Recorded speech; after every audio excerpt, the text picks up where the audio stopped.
Hello and नमस्ते। Tinni TV Indian stories में आपका बहुत बहुत स्वागत है। आज की कहानी का नाम है सोने का हंस। तो चलिए शुरू करते हैं।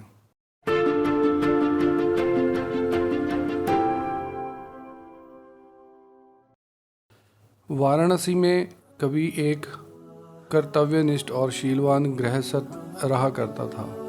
3 बेटियों और एक पत्नी के साथ उसका एक छोटा सा घर संसार था, किंतु अल्प आयु में ही उसका निधन हो गया। मरणोपरांत उस गृहस्थ का पुनर्जन्म एक स्वर्ण हंस के रूप में हुआ। पूर्व जन्म के उपादान और संस्कार इसमें इतने प्रबल थे कि वह अपने मनुष्य योनि के घटनाक्रम और उसकी भाषा को विस्मृत नहीं कर पाया। पूर्व जन्म के परिवार का मोह और उसके प्रति उसका लगाव उसके वर्तमान को भी प्रभावित कर रहा था। एक दिन वह अपने मोह के आवेश में आकर वाराणसी को उड़ चला, जहां उसकी पूर्व जन्म की पत्नी और 3 बेटियां रहा करती थी। घर के मुडेर पर पहुंचकर जब उसने अपनी पत्नी और बेटियों को देखा तो उसका मन खिन्न हो उठा, क्योंकि उसके मरणोपरांत उसके परिवार की आर्थिक दशा दयनीय ही हो चुकी थी। उसकी पत्नी और बेटियां अब सुंदर वस्त्रों की जगह चिथड़ों में दिख रही थी। वैभव के सारे सामान भी वहां से तिरोहित हो चुके थे।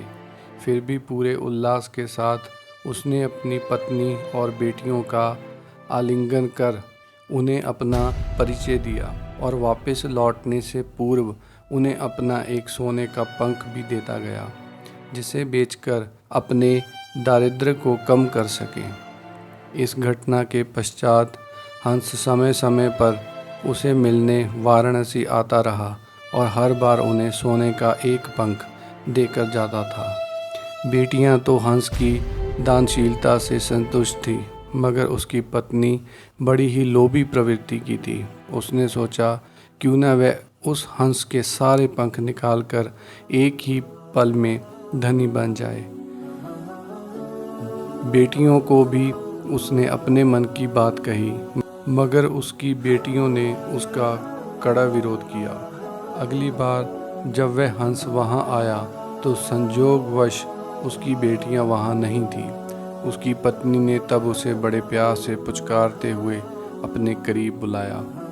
वह हंस खुशी खुशी अपनी पत्नी के पास दौड़ता चला गया, मगर ये क्या, उसकी पत्नी ने बड़ी बेदर्दी से उसकी गर्दन पकड़ उसके सारे पंख एक ही झटके में नोच डाले और खून से लथपथ उसके शरीर को लकड़ी के एक पुराने में फेंक दिया।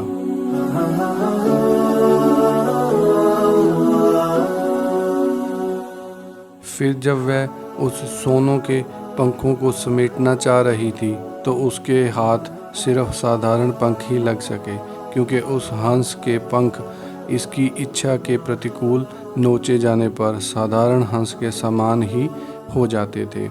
बेटियां जब लौटकर घर आईं तो उन्होंने अपने पूर्व जन्म के पिता को खून से सना देखा।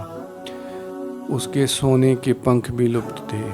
उन्होंने सारी बात समझ ली और तत्काल ही हंस की भरपूर सेवा कर कुछ ही दिनों में उसे स्वस्थ कर दिया।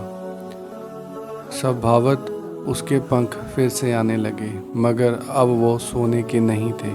जब हंस के पंख इतने निकल गए तो वह उड़ने के लिए समर्थ हो गया।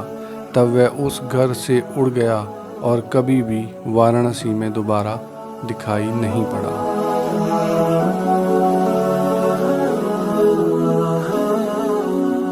इस कहानी से ये शिक्षा मिलती है कि हमें कभी भी लालच नहीं करना चाहिए। हम अक्सर कहानियों में यही सुनते हैं कि लालच बुरी बला है,